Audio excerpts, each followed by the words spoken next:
Hi friends, ఈరోజు వీడియోలో మనం స్టాక్ మార్కెట్ గురించి పూర్తి వివరాలు తెలుసుకోబోతున్నాం. అసలు స్టాక్ మార్కెట్ అంటే ఏమిటి, ఇందులో ఎలా పెట్టుబడి పెట్టాలి, షేర్లు ఎలా కొనాలి, లాభాలు ఎలా వస్తాయి, అలాగే ఇందులో ఉన్న రిస్కులేమిటి, మొదటిసారి స్టార్ట్ చేయాలంటే ఏమేమి అవసరం, ఇవన్నీ ఈ వీడియోలో చాలా సింపుల్గా మరియు క్లియర్గా తెలుసుకుందాం. కాబట్టి వీడియోను చివరి వరకు తప్పకుండా చూడండి. స్టాక్ మార్కెట్ అనేది ప్రపంచ ఆర్థిక వ్యవస్థలో చాలా ముఖ్యమైన భాగం. ఇది కంపెనీలు మరియు పెట్టుబడిదారులను కలిపే ఒక వేదిక. ఒక కంపెనీ తన వ్యాపారాన్ని విస్తరించడానికి డబ్బు అవసరమైనప్పుడు ప్రజలకు షేర్ల రూపంలో వాటాలను విక్రయిస్తుంది. ప్రజలు ఆ షేర్లను కొనుగోలు చేస్తే వారు ఆ కంపెనీలో కొంత భాగస్వామ్యం పొందుతారు.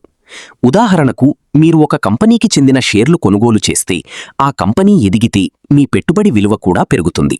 అదే కంపెనీ నష్టాల్లోకి వెళితే షేర్ ధర పడిపోతుంది. అందుకే స్టాక్ మార్కెట్ను అధిక లాభాలు ఇచ్చే అవకాశం ఉన్నప్పటికీ రిస్క్ కూడా ఉండే ప్రదేశంగా పరిగణిస్తారు. భారతదేశంలో ప్రధానంగా 2 స్టాక్ ఎక్స్చేంజీలు ఉన్నాయి. అవి నేషనల్ స్టాక్ ఎక్స్చేంజ్ మరియు బాంబే స్టాక్ ఎక్స్చేంజ్. ఈ ఎక్స్చేంజీల్లో వేలాది కంపెనీల షేర్లు ట్రేడింగ్ అవుతూ ఉంటాయి.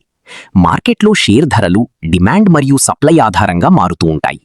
ఒక కంపెనీపై పెట్టుబడిదారులకు నమ్మకం పెరిగితే షేర్ ధర పెరుగుతుంది. భయం పెరిగితే ధర పడిపోతుంది. కంపెనీ లాభాలు, ప్రభుత్వ విధానాలు, యుద్ధాలు, ప్రపంచ ఆర్థిక పరిస్థితులు, ద్రవ్యోల్బణం, వడ్డీ రేట్లు వంటి అంశాలు మార్కెట్పై ప్రభావం చూపుతాయి. స్టాక్ మార్కెట్లో ప్రధానంగా 2 విధానాలుంటాయి. ఒకటి ఇన్వెస్టింగ్, రెండవది ట్రేడింగ్. ఇన్వెస్టింగ్ అంటే మంచి కంపెనీల్లో దీర్ఘకాలం పెట్టుబడి పెట్టడం. ట్రేడింగ్ అంటే తక్కువ సమయంలో షేర్లు కొనుగోలు చేసి అమ్మడం ద్వారా లాభాలు పొందడం. ట్రేడింగ్లో intraday trading, swing trading, positional trading వంటి రకాలుంటాయి. ఇంట్రాడే ట్రేడింగ్లో ఒకే రోజు షేర్ కొనుగోలు చేసి అదే రోజు అమ్మాలి. ఇందులో రిస్క్ ఎక్కువ. స్వింగ్ ట్రేడింగ్లో కొన్ని రోజులు లేదా వారాలు షేర్లుంచుతారు. దీర్ఘకాల ఇన్వెస్టింగ్లో సంవత్సరాల పాటు మంచి కంపెనీల్లో పెట్టుబడి పెడతారు. చాలామంది విజయవంతమైన పెట్టుబడిదారులు దీర్ఘకాల ఇన్వెస్టింగ్ను ఉత్తమ మార్గంగా భావిస్తారు. మార్కెట్లో బుల్ మార్కెట్ మరియు బేర్ మార్కెట్ అనే పదాలు ఎక్కువగా వినిపిస్తాయి. మార్కెట్ మొత్తం పెరుగుతున్నప్పుడు దానిని బుల్ మార్కెట్ అంటారు. పడిపోతున్నప్పుడు బేర్ మార్కెట్ అంటారు. మార్కెట్ పరిస్థితిని అర్థం చేసుకోవడానికి సెన్సెక్స్ మరియు నిఫ్టీ సూచీలను ఉపయోగిస్తారు. సెన్సెక్స్ అనేది బీఎస్ఈలోని 30 ప్రధాన కంపెనీల సూచీ కాగా, నిఫ్టీ అనేది ఎన్ఎస్ఈలోని 50 ప్రధాన కంపెనీల సూచీ. షేర్లలో పెట్టుబడి పెట్టడానికి ముందుగా డీమ్యాట్ అకౌంట్ అవసరం. పాత రోజుల్లో షేర్లు పేపర్ రూపంలో ఉండేవి, కానీ ఇప్పుడు అవి డిజిటల్ రూపంలో ఉంటాయి. డీమ్యాట్ అకౌంట్లో మీ షేర్లు భద్రంగా నిల్వ ఉంటాయి. ప్రస్తుతం అనేక ఆన్లైన్ బ్రోకింగ్ ప్లాట్ఫామ్లు అందుబాటులో ఉన్నాయి. ఉదాహరణకు zerodha.com, grow.in, angel1.in వంటి యాప్ల ద్వారా సులభంగా ట్రేడింగ్ చేయవచ్చు. డీమ్యాట్ అకౌంట్ తెరవడానికి pan card, Aadhaar card, bank account అవసరం. స్టాక్ మార్కెట్లో పెట్టుబడి పెట్టే ముందు కంపెనీ గురించి పూర్తిగా తెలుసుకోవాలి. దీనిని ఫండమెంటల్ ఎనాలిసిస్ అంటారు. ఇందులో కంపెనీ లాభాలు, అప్పులు, భవిష్యత్ వృద్ధి, మేనేజ్మెంట్ వంటి అంశాలను పరిశీలిస్తారు. మరోవైపు టెక్నికల్ ఎనాలిసిస్లో షేర్ ధరల చార్టులు, ట్రెండ్స్, ఇండికేటర్ల ఆధారంగా భవిష్యత్ ధరలను అంచనా వేస్తారు.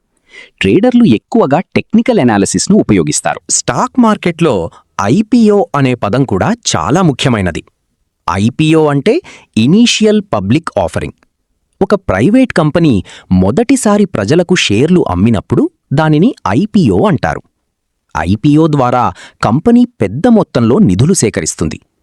కొన్ని ఐపీఓలు లిస్టింగ్ రోజునే భారీ లాభాలిస్తాయి. అయితే కొన్ని ఐపీఓలు నష్టాలు కూడా ఇవ్వవచ్చు. అందుకే ఐపీఓలో పెట్టుబడి పెట్టే ముందు కంపెనీ వివరాలు తెలుసుకోవాలి. మార్కెట్లో డివిడెండ్ అనే మరో ముఖ్యమైన అంశముంది. కంపెనీ లాభాల్లో కొంత భాగాన్ని షేర్ హోల్డర్లకు ఇవ్వడాన్ని డివిడెండ్ అంటారు. అన్ని కంపెనీలు డివిడెండ్ ఇవ్వవు, కానీ స్థిరమైన లాభాలు పొందే కంపెనీలు తరచూ డివిడెండ్ ఇస్తాయి. మార్కెట్లో పెట్టుబడి పెట్టేటప్పుడు ఒకే షేర్లో మొత్తం డబ్బు పెట్టకూడదు. దీనిని డైవర్సిఫికేషన్ అంటారు. వేర్వేరు కంపెనీల్లో పెట్టుబడి పెడితే రిస్క్ తగ్గుతుంది. స్టాక్ మార్కెట్పై పూర్తి అవగాహన లేనివారికి మ్యూచువల్ ఫండ్స్ మంచి మార్గం. మ్యూచువల్ ఫండ్స్లో అనేక మంది పెట్టుబడిదారుల డబ్బును కలిపి నిపుణులు వివిధ షేర్లలో పెట్టుబడి పెడతారు. ఎస్ఐపి, సిస్టమాటిక్ ఇన్వెస్ట్మెంట్ ప్లాన్ ద్వారా ప్రతి నెల కొంత మొత్తాన్ని పెట్టుబడి పెట్టవచ్చు. చిన్న మొత్తాలతో కూడా ఎస్ఐపి ప్రారంభించవచ్చు. దీర్ఘకాలంలో ఎస్ఐపి మంచి సంపద సృష్టించగలదు. ప్రస్తుతం భారతదేశంలో కోట్లాది మంది ఎస్ఐపిల ద్వారా పెట్టుబడులు పెడుతున్నారు. మార్కెట్లో విజయవంతం కావడానికి ఓపిక, జ్ఞానం, క్రమశిక్షణ చాలా అవసరం. సోషల్ మీడియాలో వచ్చే ప్రతి టిప్ను నమ్మి పెట్టుబడి పెట్టడం ప్రమాదకరం. భావోద్వేగాల ఆధారంగా నిర్ణయాలు తీసుకుంటే నష్టాలు రావచ్చు. లోభం మరియు భయం స్టాక్ మార్కెట్లో అతిపెద్ద శత్రువులు. ప్రస్తుతం డిజిటల్ యుగంలో స్టాక్ మార్కెట్ చాలా సులభమైంది. మొబైల్ ఫోన్ ద్వారానే షేర్లు కొనుగోలు చేయడం, అమ్మడం సాధ్యమవుతోంది. యువత కూడా ఎక్కువగా పెట్టుబడులపై ఆసక్తి చూపుతున్నారు. అయితే స్టాక్ మార్కెట్ను జూదంలా కాకుండా జ్ఞానం ఆధారంగా చూడాలి. మంచి కంపెనీల్లో దీర్ఘకాల పెట్టుబడులు సంపద సృష్టించగలవు. ప్రపంచంలోని అనేక ధనవంతులు స్టాక్ మార్కెట్ ద్వారానే సంపదను పెంచుకున్నారు. కానీ సరైన అవగాహన లేకుండా పెట్టుబడి పెడితే నష్టాలు రావచ్చు. అందుకే ముందుగా నేర్చుకోవడం, చిన్న మొత్తంతో ప్రారంభించడం, రిస్కును నియంత్రించడం చాలా ముఖ్యమైనవి. స్టాక్ మార్కెట్లో పెట్టుబడి పెట్టడానికి ముందు కొన్ని ముఖ్యమైన విషయాలు తెలుసుకోవాలి. మొదటగా, మీరు పెట్టుబడి పెట్టే కంపెనీ ఏ వ్యాపారం చేస్తోంది? ఆ కంపెనీ లాభాల్లో ఉందా? అప్పులు ఎక్కువగా ఉన్నాయా? భవిష్యత్తులో ఎదిగే అవకాశాలున్నాయా? అనే విషయాలు తెలుసుకోవాలి. దీనిని ఫండమెంటల్ ఎనాలిసిస్ అంటారు. అలాగే టెక్నికల్ ఎనాలిసిస్ ద్వారా చార్టులను పరిశీలించి మార్కెట్ ట్రెండ్ను అర్థం చేసుకోవచ్చు. ట్రేడర్లు ఎక్కువగా candlestick patterns, moving averages, RSI, MACD వంటి ఇండికేటర్లను ఉపయోగిస్తారు. స్టాక్ మార్కెట్లో విజయవంతం కావాలంటే ఓపిక చాలా అవసరం. చాలామంది త్వరగా డబ్బు సంపాదించాలని ప్రయత్నించి నష్టపోతారు. మార్కెట్ను జూదంలా కాకుండా ఒక నేర్చుకునే ప్రక్రియగా చూడాలి. చిన్న మొత్తంతో ప్రారంభించి అనుభవం పెరిగిన తర్వాత మాత్రమే పెద్ద పెట్టుబడులు పెట్టాలి. సోషల్ మీడియాలో వచ్చే ప్రతి టిప్ను నమ్మి షేర్లు కొనకూడదు. రిస్క్ మేనేజ్మెంట్ చాలా ముఖ్యమైనది.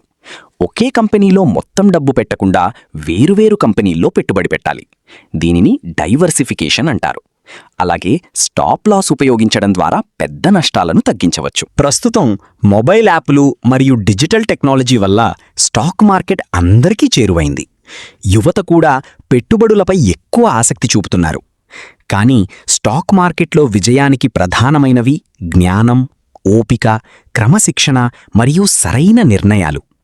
సరైన విధంగా నేర్చుకుని పెట్టుబడులు పెడితే స్టాక్ మార్కెట్ భవిష్యత్తులో ఆర్థిక స్వేచ్ఛనివ్వగల గొప్ప సాధనంగా మారుతుంది. ఓకే ఫ్రెండ్స్, ఇది ఈరోజు స్టాక్ మార్కెట్ గురించి పూర్తి వీడియో. ఈ వీడియో ద్వారా మీకు మంచి సమాచారం తెలిసిందని ఆశిస్తున్నాను.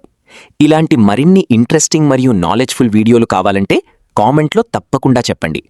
మీరు ఏ టాపిక్పై వీడియో కావాలనుకుంటే నేనా వీడియో తీసుకొస్తాను. వీడియో నచ్చితే లైక్ చేయండి, షేర్ చేయండి, ఇంకా మా ఛానల్ను సబ్స్క్రైబ్ చేసుకోవడం మర్చిపోవద్దు. Okay friends, bye bye, Tata.